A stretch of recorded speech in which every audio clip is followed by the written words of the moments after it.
ॐ भूर्भुवः स्वः तत्सवितुर्वरेण्यं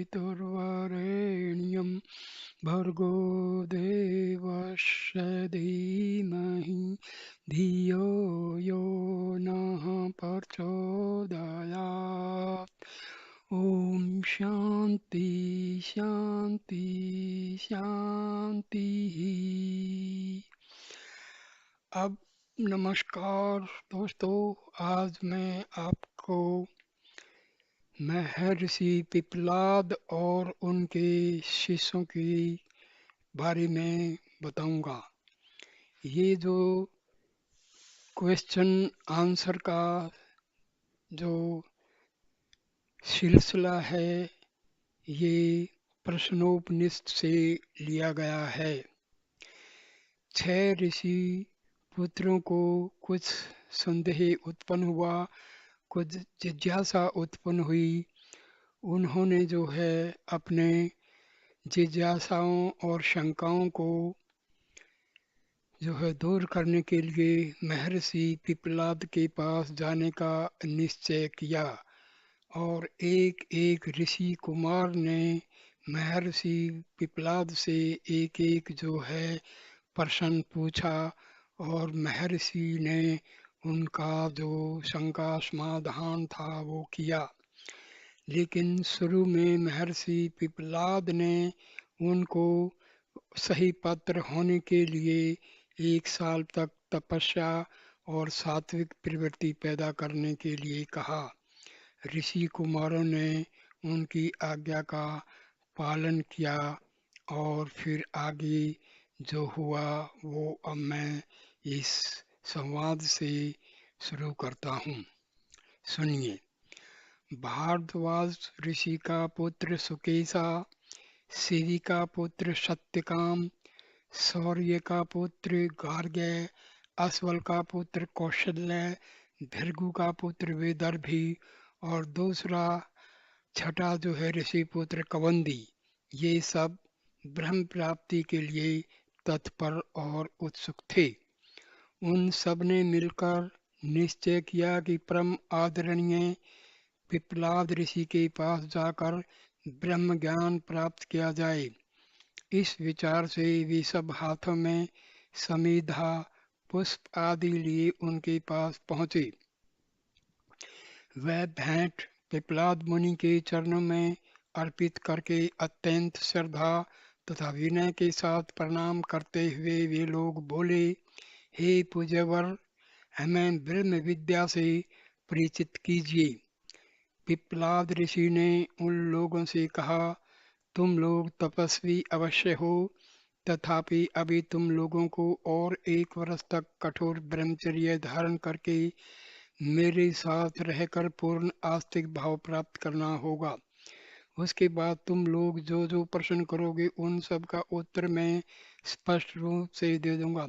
इन लोगों के जो प्रश्न थे वो एक जीवन क्या है, किस प्रकार जो है जीवात्मा आती है, और मतलब सिंपल जो लाइफ प्रोसेस है उससे लेकर के आखिर पर ब्रह्म परमेश्वर तक का जो है उनका शंका समाधान था।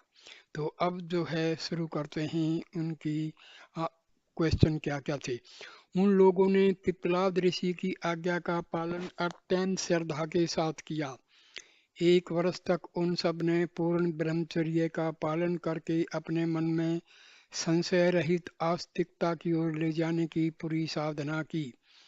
उसके बाद कत्य के पुत्र कबंधी ने मुनि के पास आकर यह प्रश्न किया, भगवान, दया करके यह बताइए कि इस समस्त जगत के प्राणी कहाँ से जन्म लेते हैं।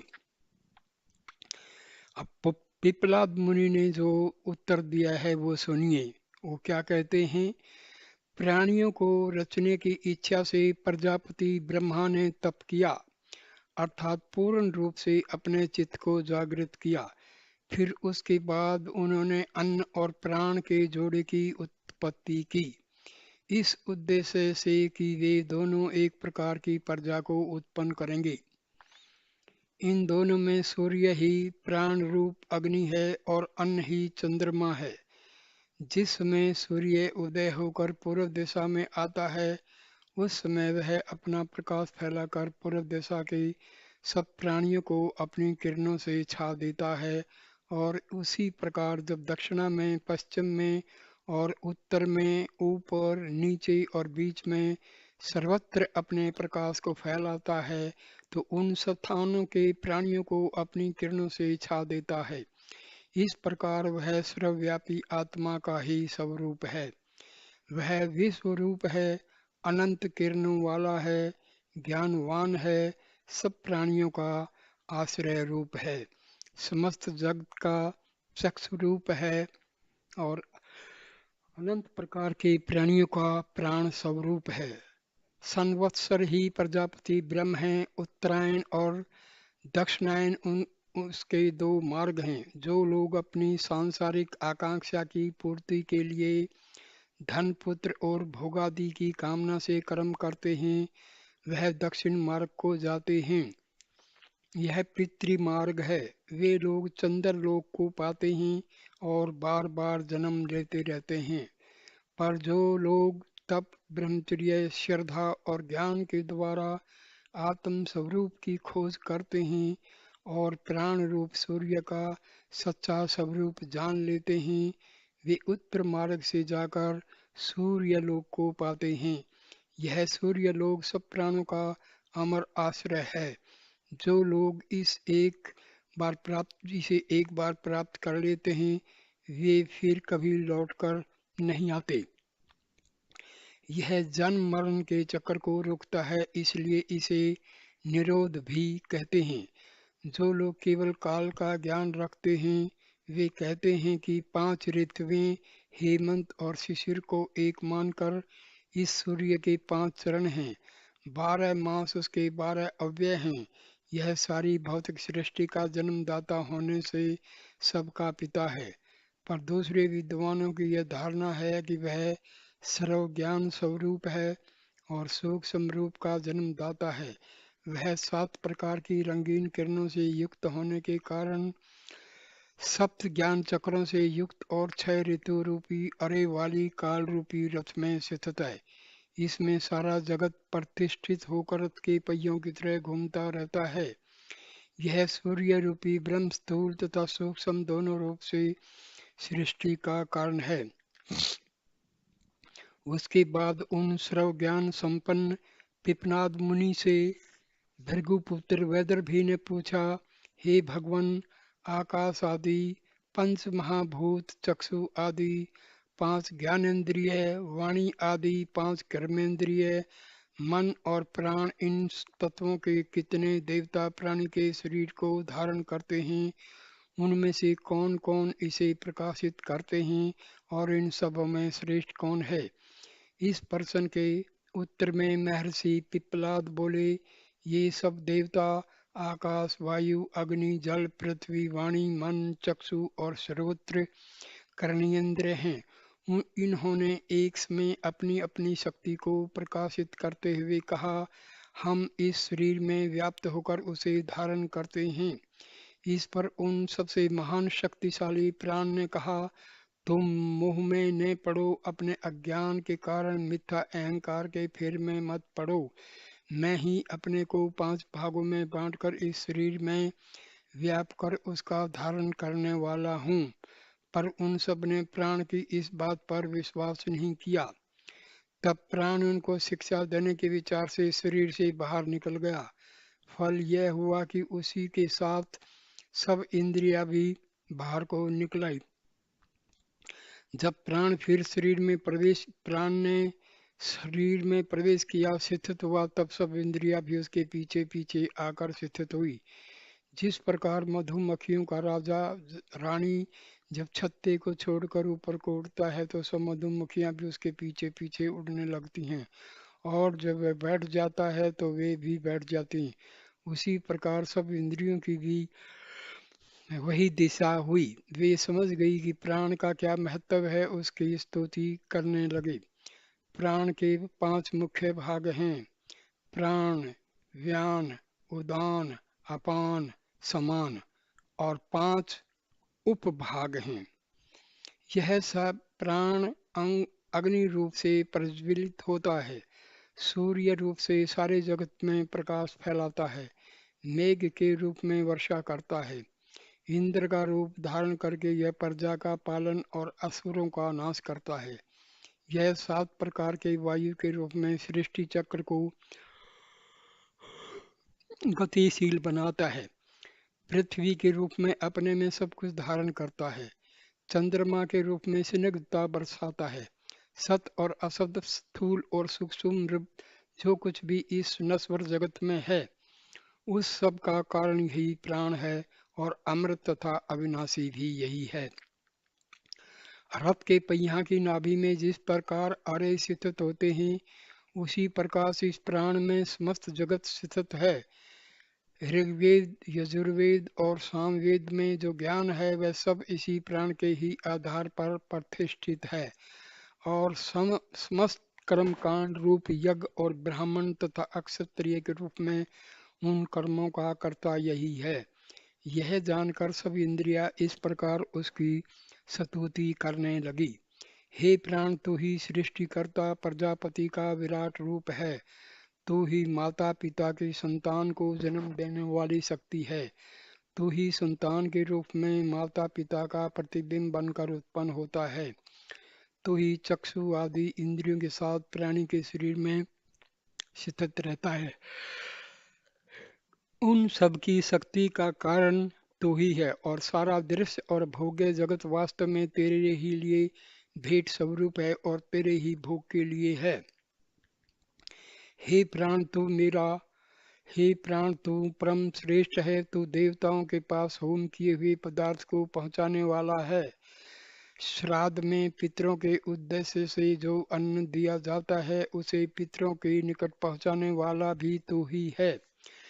चक्षु आदि इंद्रियों कर्म की शक्ति तू ही है और उनका देहादि को धारण करने का मूल आधार भी तू ही है। ऋषियों के सत्य आचरण का मूल कारण भी तू ही है। हे प्राण, इंद्र भी तू ही है। अपने प्रलयंकर तेज से जगत का विनाश करने वाला रुद्र भी तू ही है। स्थिति काल में सृष्टि का पालन करने वाला विष्णु भी तू ही है। समस्त अंतरिक्ष और आकाश में व्याप्त होने और विचरण करने वाला भी तू ही है और समस्त ज्योतियों का स्वामी सूर्य भी तू ही है। हे प्राण, जब तू मेघ होकर बरसता है उसमें तेरे द्वारा रचा गया समस्त प्राणी जगत आनंदित होता है। हे प्राण, तू समस्त संस्कारों से रहित स्वभाव से ही शुद्ध और निर्लिप्त है। तू एक ऋषि नामक अग्नि के रूप में सब प्रकार के होम पदार्थों जो कि भोग्य वस्तु हैं का भोगता है और संपूर्ण जगत का पति है। तू ही वायु है और सबका पिता भी है। हे प्राण, तेरी जो मूल शक्ति वाणी में स्थित है या चक्षु अथवा कर्णेंद्रिय में प्रतिष्ठित है या मन में व्याप्त है, उसे शांत भाव से शिथिल रखने की कृपा कर, उसे बाहर निकाल कर न बिखेर। इसी में जगत का कल्याण है। हे प्राण, इस भूलोक में जो कुछ भी भोग्य सामग्री है, स्वर्गलोक में भी देवों के भोग के जो कुछ साधन हैं, वे सब तुम्हारे वश में हैं। हे प्राण, माता जैसे पुत्रों की रक्षा करती है, वैसे ही तुम हमारी रक्षा करो। हमारी बुद्धि को तुम निरंतर बढ़ाते जाओ और समृद्धि भी बढ़ाओ।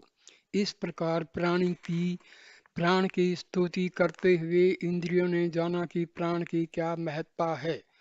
उसके बाद असवल के पुत्र कौशल्य ऋषि ने पिपलादी मुनि से प्रश्न किया, हे भगवान, यह प्राण कैसे और कहाँ से उत्पन्न होता है और इस शरीर में किस प्रकार प्रवेश करता है? अपने आप को विभक्त करके यह किस प्रकार स्थित रहता है? किस प्रकार शरीर से बाहर निकलता है और किस उपाय से ये बाहरी पार्थिव विषयों को और भीतरी आध्यात्मिक विषयों को धारण करता है? पिपलाद मुनि ने उत्तर देते हुए कहा, सौम्य, प्राण के विषय में तू अत्यंत कठिन प्रश्नों को पूछ रहा है। फिर भी तू चूंकि ब्रह्म विचार में तल्लीन है, इसलिए मैं तुझे बताता हूँ, सुनो। इस प्राण की उत्पत्ति आत्मा से होती है। जैसे मनुष्य के पीछे उसकी छाया लगी रहती है, उसी प्रकार आत्मा के शेष प्राण रूपी छाया लगी रहती है। यह मन के संकल्प से कामना में और कामना से शरीर में प्रवेश करता है। जैसे कोई सम्राट अपने अधीन छोटे मोटे राजाओं को यह कहकर नियुक्त करता है कि तुम अमुक स्थान में इतने ग्रामों का शासन करो और अमुक स्थान में उतने ग्रामों पर अधिकार कर लो, उसी प्रकार यह प्राण इंद्रिय रूप दूसरे प्राणों को भी अपने अपने अक्षेत्र पर विशेष विशेष प्रकार के काम करने के लिए नियुक्त करता है। यह प्राण मनुष्य शरीर के निचले भागों में अपान वायु की स्थापना करता है। अपने आप मुख और नाक से छेदों से निकलकर आँखों और कानों में प्रवेश करता है। बीच में समान वायु को प्रतिष्ठित करता है, जो पेट की आग में हवन लिए हुए अन्न को समान रूप से सारे शरीर में पहुंचाता है। पेट की इस आग में अन्न का हवन होने से उससे 7 ज्योतिर्मयी लपटें निकलती हैं, जो 2 आंखें, 2 कान, नाक के 2 छिद्र और एक मुख, इन सब को अपने अपने कर्तव्य कर्म का प्रकाश दिखाती रहती हैं। यह आत्मा निश्चित रूप से हृदय में स्थित है। इस हृदय से 101 नाड़ियां जुड़ी हुई हैं। उन नाड़ियों में से प्रत्येक के साथ 100 शाखा नाड़ियां जुड़ी हुई हैं, और फिर उनमें से प्रत्येक के साथ भी और शाखा नाड़ियां जुड़ी रहती हैं। इन सब नाड़ियों में सारे शरीर में व्याप्त होने वाला व्यान नामक वायु विचरण करता है। उनमें से एक नाड़ी सुषुम्ना ऊपर को गई है, उससे होकर उदान वायु ऊपर को जाता है और जीव को पुण्य कर्मों द्वारा पुण्य लोक, देवलोक, पाप कर्म द्वारा पाप लोक और पाप पुण्य दोनों के सम्मिश्रण से मनुष्य को लोक जाता है। ये हृदय की जो बात कही है, ये स्पिरिचुअल हार्ट है, आध्यात्मिक हृदय है। और जो सुषुम्ना नाड़ी है, इसके साथ 2 नाड़ियाँ और हैं, ईडा और पिंगला। ये इसके दोनों साइड में हैं, लेफ्ट साइड और राइट साइड में। सुषुम्ना जो नाड़ी है वो हमारी सबसे मुख्य नाड़ी है। इसी से कुंडलिनी जागरण जो है जब होता है, तो कुंडलिनी इसी सुषुम्ना के द्वारा मूलाधार चक्कर से सहस्रार चक्कर ब्रह्मरंध्र तक जो है पहुंचती है। तो ये जो नाड़ियां हैं, ज़्यादातर इंसान का जो सात्विक, राजसिक और तामसिक जो नेचर है उसके ऊपर डिपेंड करता है। जब इंसान का नेचर सात्विक हो जाता है, तो ये जो सुषुम्ना नाड़ी ये शुद्ध हो जाती है, और इसमें से कुंडलिनी शक्ति का जो विचरण है, आवागमन है, वो सुगमता से हो जाता है। और भी बहुत सारी नाड़ियां हैं, जैसे अमृत नाड़ी है, ब्रह्म नाड़ी है, हाँ? तो ये नाड़ियों का बहुत महत्व है। ये सारी जो चीजें हैं योग में आती हैं। यह तो हुई मनुष्य के भीतर विराजने वाले प्राण की बात। अब प्राण के उस रूप का उल्लेख किया जाता है जिससे वह बाह्य जगत में विचरता है। सूर्य है, सूर्य ही वह प्राण है जो चक्षु में स्थित प्राण के प्रति अनुग्रह करता हुआ उदित होता है। पृथ्वी के भीतर जो देवता निहित है वह अपान वायु के वश में किए हुए है। मध्य में जो आकाश है वह समान वायु को अपनाए हुए है, और आकाश के भी ऊपर जो वायु व्याप्त है वह व्यान है। चारों ओर फैला हुआ तेज उदान है। इस कारण जिस मनुष्य का तेज शांत हो जाता है, वह मन में समाई हुई इंद्रियों के साथ दूसरा शरीर धारण करता है। मृत्यु के समय जीव की चित्तवृत्ति जैसी होती है, उसी के अनुसार वह प्राण को प्राप्त करता है। प्राण तेज से युक्त होकर जीवात्मा को उसी लोक में पहुंचा देता है जो उसके मन के भावों के उपयुक्त है। जो ज्ञानी पुरुष प्राण की इस विशेषता को जान जाता है उसकी संतान विनाश को प्राप्त नहीं होती और वह अमर हो जाता है। यह जानकर कि प्राण की उत्पत्ति कहाँ से और कैसे होती है, शरीर में उसका आगमन कैसे होता है, उसकी स्थिति क्या है, उसकी महत्ता और प्रभुता का स्वरूप क्या है, उसके 5 प्रकार के वृत्ति भेद की विशेषताएं क्या हैं तथा कौन आध्यात्मिक तत्व उसमें निहित है, साधक अमरता को प्राप्त होता है। उसके पश्चात सौर्य के पुत्र गार्ग ने पिपलाद ऋषि से प्रश्न किया, हे भगवान, इस जीव के शरीर में कौन कौन इंद्रियां होती हैं, कौन जागती रहती हैं और कौन सी स्वप्न देखती हैं, कौन इन सब अनुभूतियों से होने वाले सुख को भोगता है और ये सब किसमें जाकर लीन होते हैं। पिपलादी ऋषि ने उत्तर दिया, जैसे सूर्य के अस्त होने पर उसकी सब किरणें इस तेजो मंडल सूर्य में ही प्रवेश करके एक रूप हो जाती हैं और फिर सूर्य के उदय के समय फिर भी सब किरणें उस तेजो मंडल में से निकल कर अपना प्रकाश बाहर बिखेरने लगती हैं।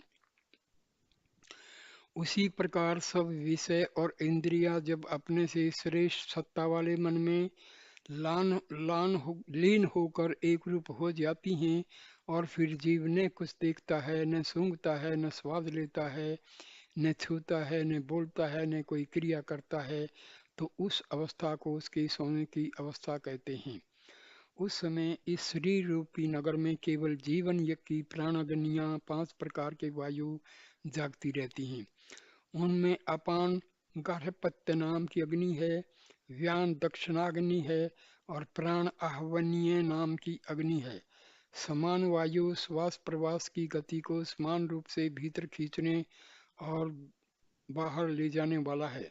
मन उस यज्ञ का यजमान है क्योंकि मूल में वही सब कर्मों को करने वाला और उनके फलों को भोगने वाला है। उदान उस यज्ञ का फल है क्योंकि वह मन को ध्यान मगन करके ब्रह्म की प्राप्ति कराता है।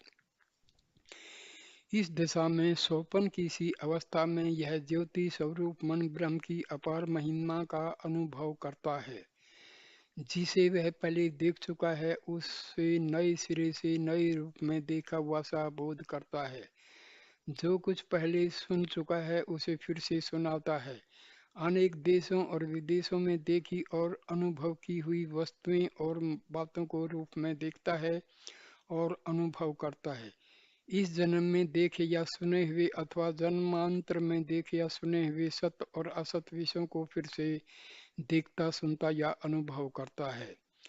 जब यह मन जब ज्ञान रूपी तेज द्वारा मगनता की अवस्था को प्राप्त होता है तो उस दशा में फिर वही किसी भी प्रकार का सोपान नहीं देखता। उसकी समस्त चिंता और वासना रूपी किरणें उस महातेज का में विलीन हो जाती हैं और तब इस शरीर में अगाध और अनंत सुख की अनुभूति व्याप्त हो जाती है। जिस प्रकार सूर्यास्त के बाद समस्त पक्षी बसेरा लेने के लिए एक पेड़ का आश्रय लेकर पकड़कर उसमें निश्चिंत भाव से निद्रा मगन हो जाते हैं, उसी प्रकार ब्रह्म प्राप्ति की उस अवस्था में मन की सब वासनाएं और कामनाएं और उसमें प्रतिबिंबित होने वाला सब दृश्य जगत आत्मा में विलीन हो जाता है। सुषुप्ति की उस दिशा में पृथ्वी और उसका अव्यक्त सूक्ष्म स्वरूप जल और उसकी अदृश्य विभक्ति वायु और उसका सूक्ष्म भाव तेज और उसका अंतर आभास आकाश और सूक्ष्म मात्रा स्वरूप भीतरी आकाश का भाव चक्षु और उसके देखने के विषय सारा दृश्य जगत करण और उसके सुनने योग्य विषय नाक और उसके द्वारा सूंघे जाने वाले पदार्थ जीव और स्वाद लेने वाली योग्य वस्तुएं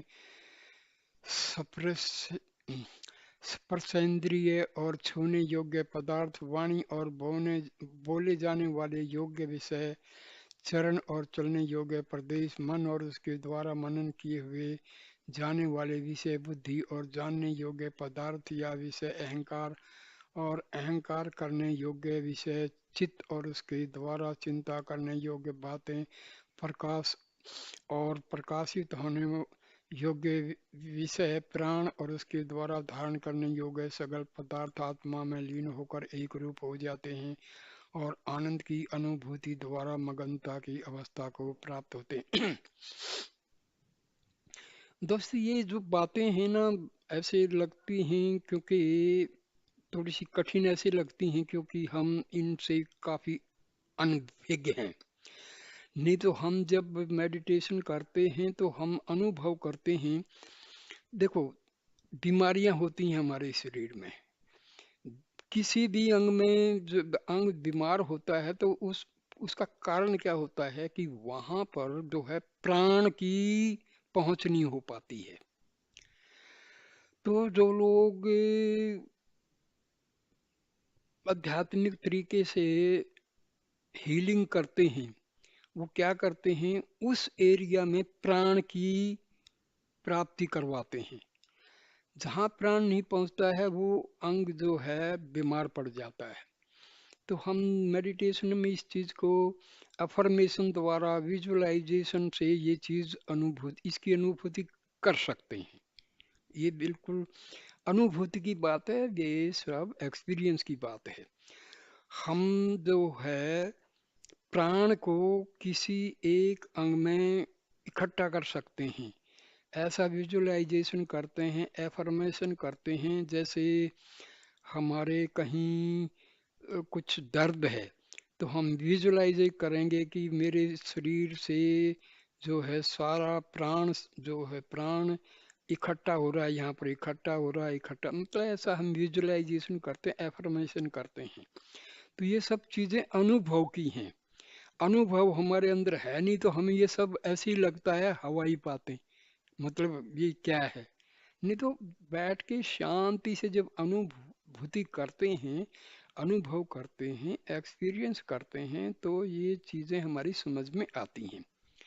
तो ये थोड़ा डिफिकल्ट लगता है सुनने में, ऐसे लगता है जैसे ये सब फालतू बातें, लेकिन ये सच है। ये हमें अनुभव करना पड़ता है, बैठना पड़ता है, मेडिटेशन में बैठना पड़ता है, कंसंट्रेशन करना पड़ता है।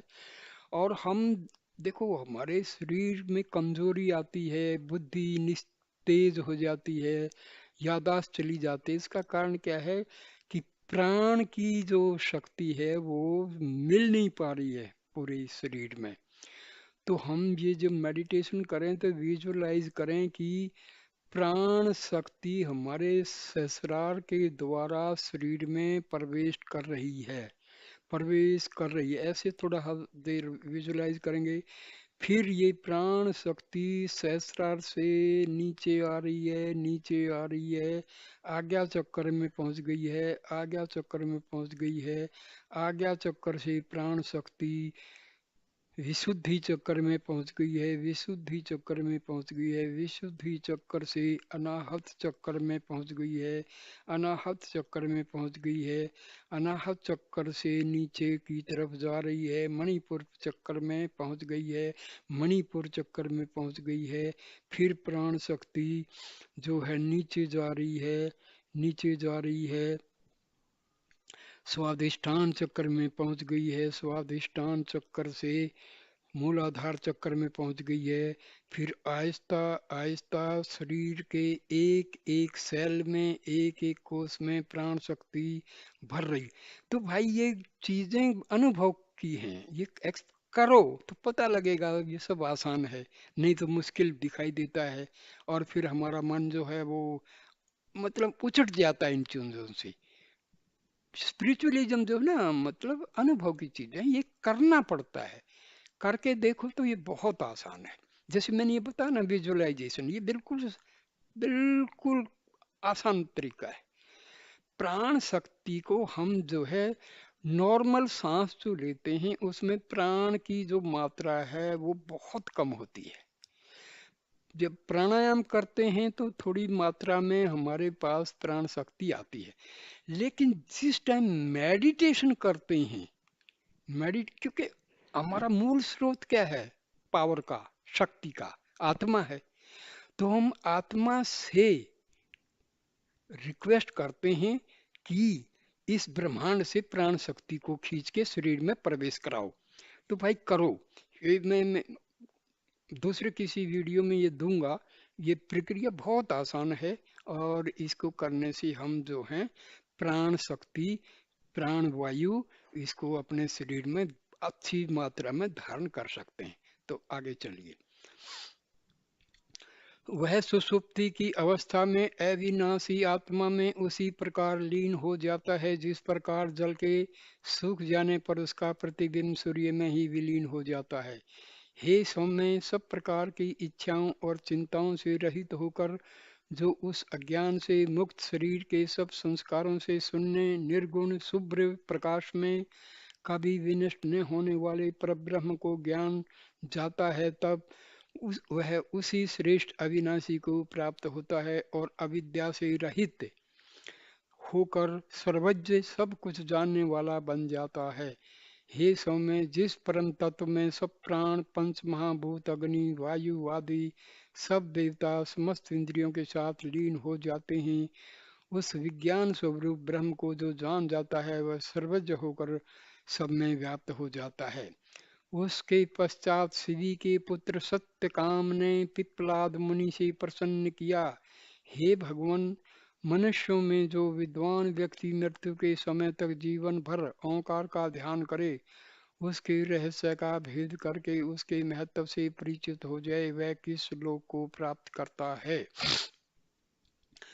पिपलाद ऋषि ने उत्तर में कहा, हे सत्य काम, यह ओंकार निश्चय ही पर ब्रह्म भी है और अपर ब्रह्म भी है।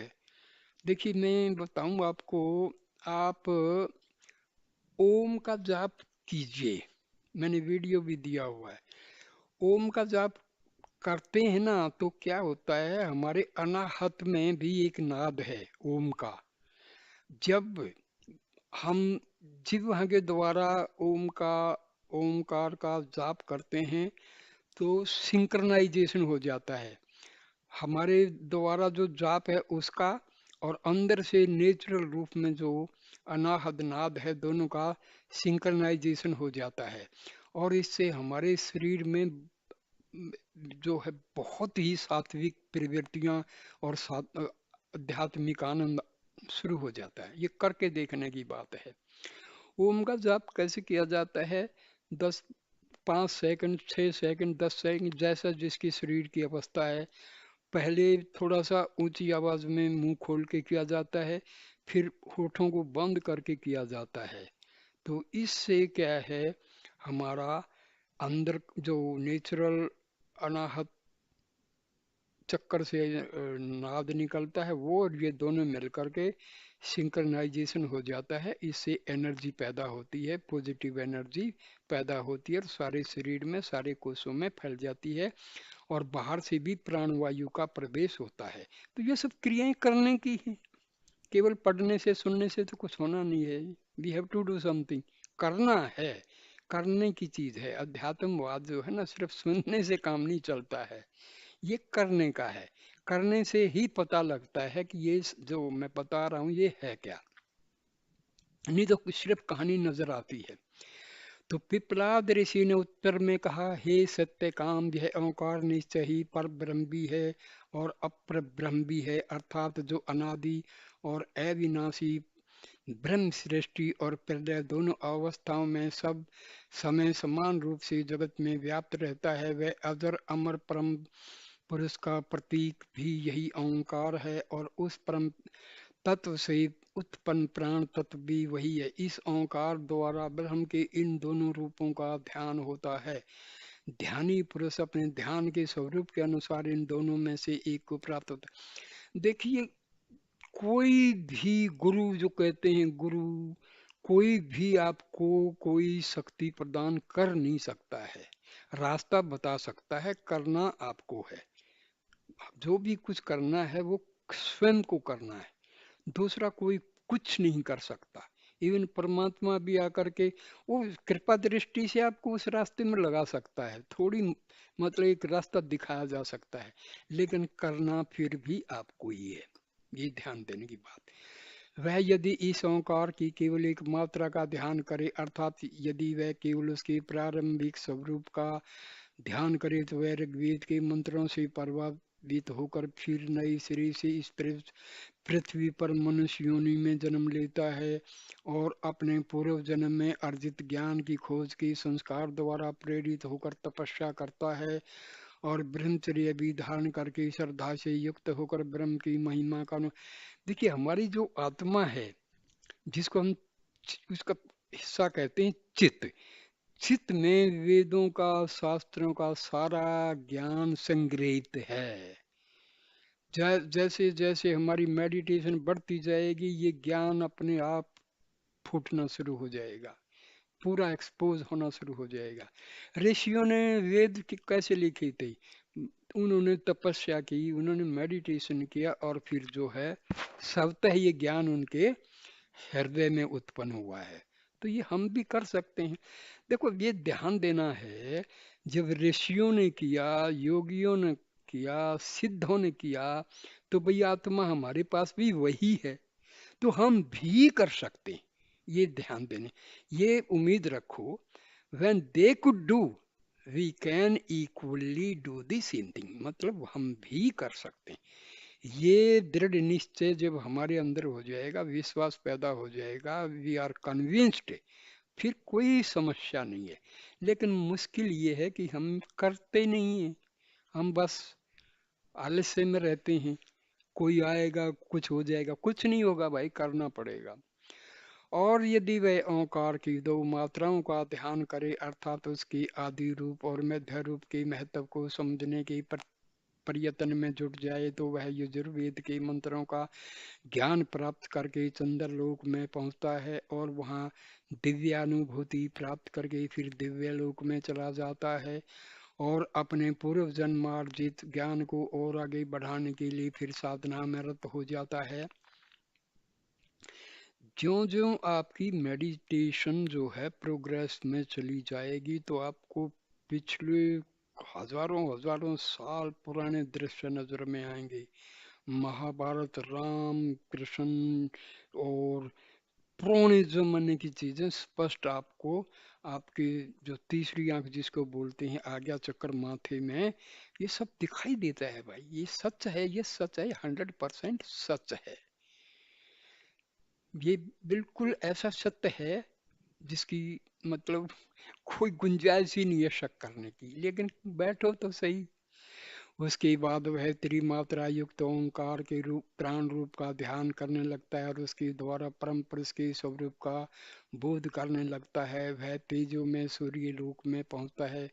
उसके बाद जैसे सांप अपनी कैंचुली बदलकर नया रूप धारण करता है, उसी प्रकार वह ध्यानी निश्चय ही समस्त पापों से मुक्त होकर सामवेद की मंत्रों द्वारा ब्रह्मलोक में प्रवेश पाता है। वहां पहुंचकर वह सकल जीवों के शरीरों में व्याप्त परम पुरुष के दर्शन। देखिए, ये जो बात हो रही है ना, ये कुछ ये नहीं कि आप शरीर के साथ कोई ब्रह्मलोक पहुंच रहे हैं, गोलोक पहुंच, नहीं नहीं नहीं, ये मेडिटेशन में ही सारे दर्शन होते हैं। आपको शरीर से जाने की कोई बात नहीं है, क्योंकि मैंने पहले भी बोला था, कल एक वीडियो दिया था कि जो ब्रह्मांड में है वही हमारे पिंड में है। जो कुछ घटना हो रही है पूरे यूनिवर्स में, वही हमारे शरीर में भी वही चीजें हैं। तो ये ध्यान देने की बात है। ओंकार की 3 मात्राएं, अकार, उकार और मकार, इंग्लिश में ए, यू, एम, ये 3 हैं। अब इनसे ही हमारा जागृत अवस्था, सुसुप्ति और स्वप्न अवस्था, सुसुप्ति का भी पता लगता है। ब्रह्मा विष्णु महेश का भी इससे पता लगता है। भू वर्तमान काल, भविष्य काल और भूतकालीन, ये सब मतलब ओम के जो 3 हिस्से हैं, उनसे अलग अलग चीजें हमें मालूम पड़ती हैं। उसी तरह से ओम की तीनों जो मात्राएं हैं, उनसे सात्विक, तामसिक और राजस का भी पता लगता है। तो उपासक जन्म मृत्यु के बार बार लौटने वाले चक्र से मुक्त नहीं हो सकता।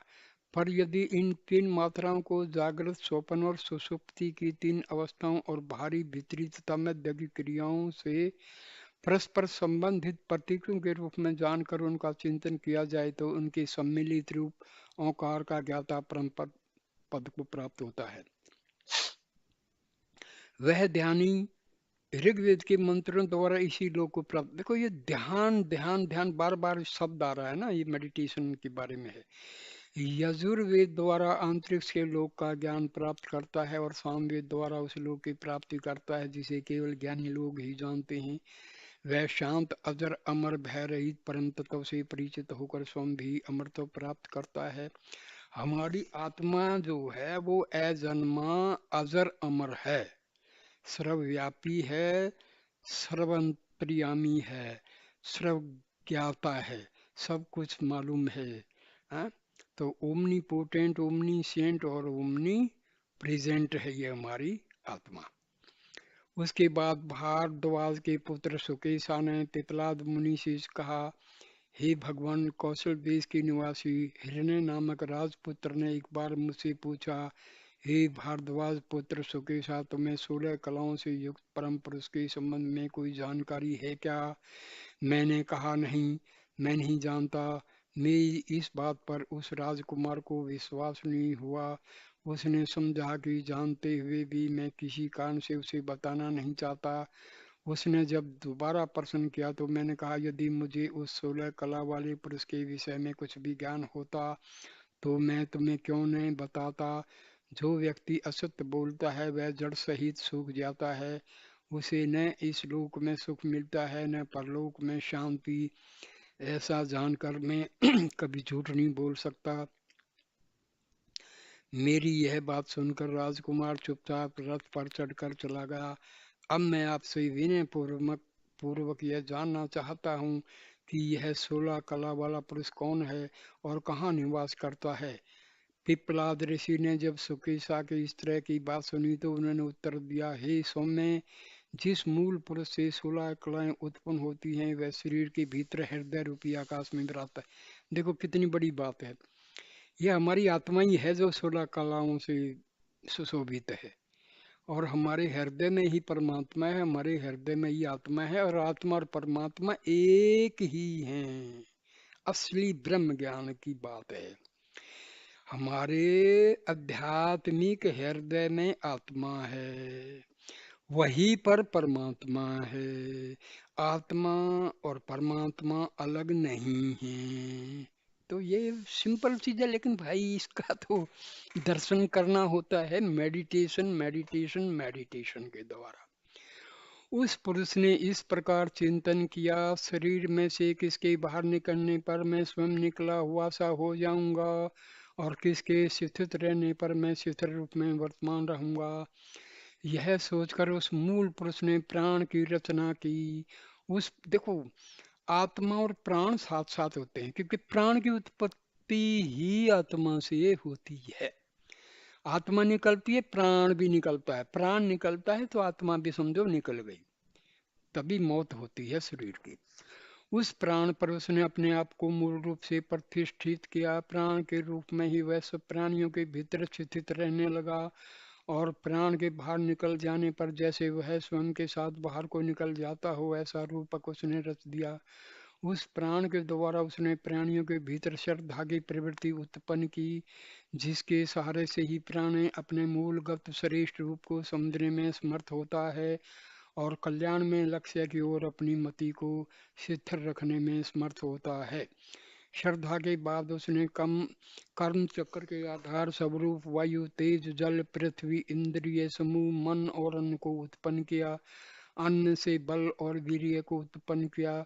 उसके बाद तप को, तप के बाद सभी लौकिक और पारलौकिक कर्मों के मंत्रों को, उसके पश्चात उन कर्मों के फल भोग के लिए समस्त लोगों को और फिर उन लोगों में उत्पन्न होने वाले सब प्राणियों के नामों को उत्पन्न किया।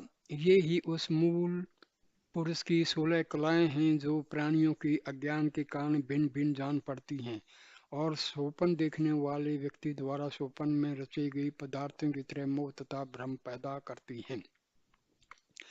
जिस प्रकार ये गतिशील और सब समय बहती रहने वाली नदियां समुद्र में जाकर उसमें विलीन हो जाती हैं और समुद्र के जल के साथ एक रूप होकर अपना स्वतंत्र अस्तित्व खो बैठती हैं और समुद्र के नाम से ही प्रसिद्ध होती हैं, उसी प्रकार सब कुछ देखने वाले परम पुरुष की ओर जाने वाली ये 16 कलाएं उस पुरुष को प्राप्त होकर उसी में लीन हो जाती हैं।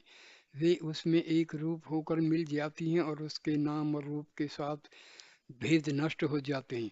उसी अवस्था में यह नहीं कहा जाता कि ये 16 कलाएं भिन्न भिन्न हैं, बल्कि वे सब भी परम पुरुष के नाम से ही प्रसिद्ध हो जाती हैं। उस समय यह दृष्टा पुरुष समस्त कलाओं से रहित एक रूप और अमर स्थिति को प्राप्त हो जाता है। रथ के पहिया की नाभि से जिस प्रकार आरे तिरछे काठ जुड़े रहते हैं, उसी प्रकार समस्त 16 कलाएं, सारा विश्व प्रपंच उसी पुरुष के मूल केंद्र से जुड़ा रहता है। जो व्यक्ति इस रूप में उस अमर पुरुष को जानता है, उसे मृत्यु पीड़ा नहीं पहुंचा सकती। मैं इस पर ब्रह्म को इस रूप में जानता हूँ, मेरी जान में से इससे श्रेष्ठ दूसरा कुछ भी नहीं है। पिप्पलाद ऋषि का इस प्रकार का उपदेश सुनकर 6 शिष्यों ने उनकी आराधना की और फिर बोले, आप निश्चय ही हम लोगों के पिता स्वरूप हैं। आपने अविद्या के पर्दे को हमारी अज्ञान पूर्ण आंखों के आगे से हटकर परब्रह्म के निश्चित स्वरूप से हमें परिचित करा दिया है। आप जैसे परम ऋषियों के प्रति हमारा बारंबार नमस्कार है। ये जो 6 प्रश्नों का उत्तर है, ये पूरा का पूरा प्रश्नोपनिषद है। ये संक्षिप्त में बताया गया है। तो मैं आगे जो है जो उपनिषदों का एक्चुअल वीडियो बनाऊंगा, तो उस टाइम प्रश्नोपनिषद में इनका और विस्तृत रूप में जो है एक्सप्लेनेशन होगा। तो नमस्कार दोस्तों, आप कृपा करके मेरे वीडियोस को ज़रूर लाइक कीजिए, शेयर कीजिए, कमेंट कीजिए, प्रश्न पूछिए और चैनल को सब्सक्राइब ज़रूर करिए, क्योंकि ये जो ज्ञान है ये बहुत ही ज़रूरी है।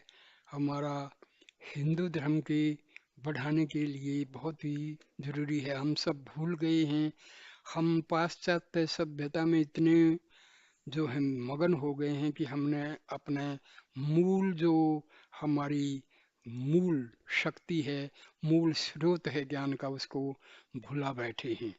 तो भाई थोड़ा थोड़ा करके कृपा करके आप लोग मेडिटेशन शुरू कर दीजिए। इससे आपको आनंद आना शुरू हो जाएगा। कुछ भी मुश्किल नहीं है, थोड़ा टाइम निकालिए, ये बहुत ही ज़रूरी है। नमस्कार। ओम शांति शांति शांति ही।